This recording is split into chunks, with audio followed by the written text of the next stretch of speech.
정부가 8.4 주택 공급 대책을 발표한 지 열흘 만에 수도권에 공급하기로 한 127만 가구의 세부 계획을 발표했습니다.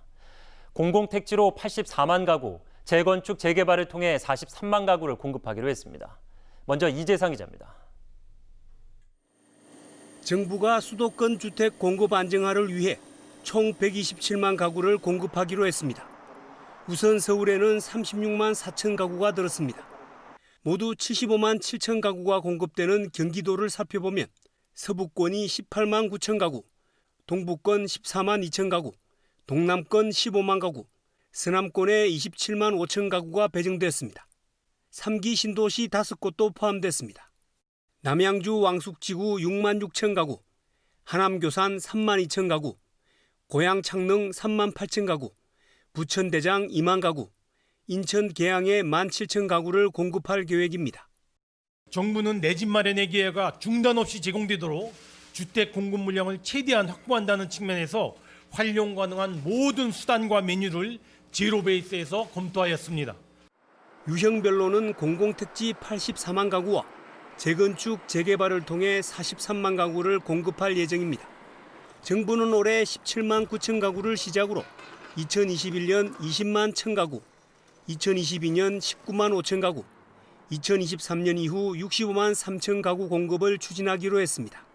특히 서울은 기타 사업으로 민간주택과 매입 임대주택을 확대하는 방안도 도입됩니다.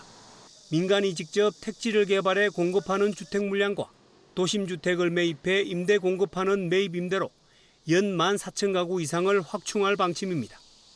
이와 함께 신규 택지는 사전청약제 등을 통해 공급 일정을 최대한 앞당기고 재건축, 재개발 등 정비 사업도 차질 없이 진행하기로 했습니다. OBS 뉴스 이재상입니다.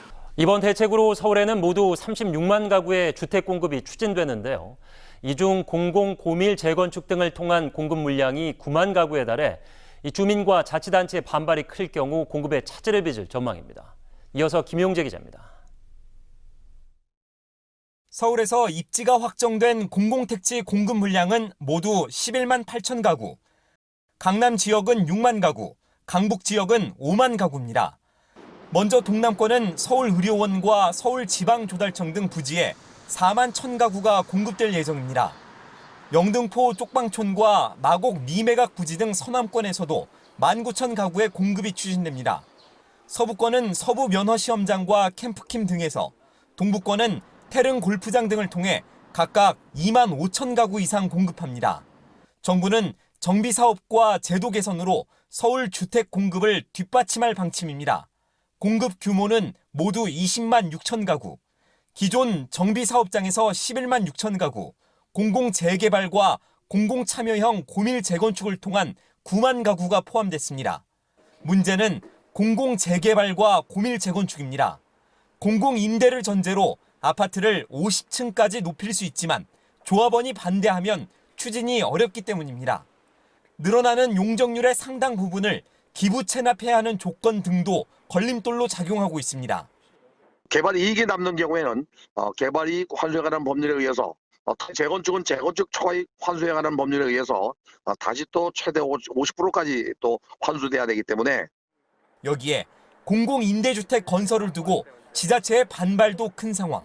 정부는 고심 끝에 주택 공급 카드를 꺼내들었지만 실효성 논란에 부딪히면서 추진 여부는 불투명할 전망입니다.